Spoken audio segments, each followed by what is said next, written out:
എല്ലാവർക്കും നമസ്കാരം. ഞാൻ ആശിഷ് വിൽസൺ മാട്ടൂൽ. ഞാൻ ആൽഫ വിൽസൺ മാട്ടൂൽ.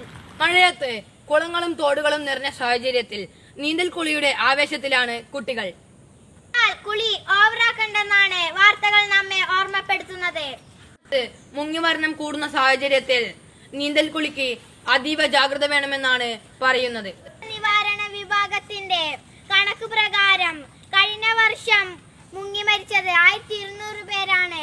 റോഡപകടങ്ങൾ കഴിഞ്ഞ് ഏറ്റവും കൂടുതൽ ആളുകൾ മരിച്ചത് വെള്ളത്തിൽ മുങ്ങിയാണ്. നീന്തലിനായി പോകുന്നവർ ശ്രദ്ധിക്കേണ്ട കാര്യങ്ങൾ എന്തൊക്കെ? അറിയുന്നവർ കൂടെ ഉണ്ടാകണം. ലൈഫ് ജാക്കറ്റ് കരുതണം. ഇല്ലാത്തതും ഒഴുക്കില്ലാത്തതുമായ കുളങ്ങൾ നീന്തലിനായി ഉപയോഗിക്കുക. ഈ വസ്തുക്കൾ ഉപയോഗിച്ച് കുളത്തിൽ ഇറങ്ങാൻ പാടില്ല. ചുറ്റുമതിൽ, മരക്കൊമ്പുകൾ, കെട്ടിടങ്ങൾ എന്നിവയുടെ മുകളിൽ കയറി കുളത്തിൽ ചാടാതിരിക്കുക. 1 മണിക്കൂർ കൂടുതൽ സമയം കുളത്തിൽ ചിലവഴിക്കാൻ പാടില്ല. നീന്തൽ പരിശീലന കേന്ദ്രങ്ങൾ ഒരുപാടുണ്ട്. നീന്തൽ പരിശീലനത്തിനായി അത്തരം കേന്ദ്രങ്ങളെ ആശ്രയിക്കുന്നതാണ് ഉത്തമം. നമസ്കാരം.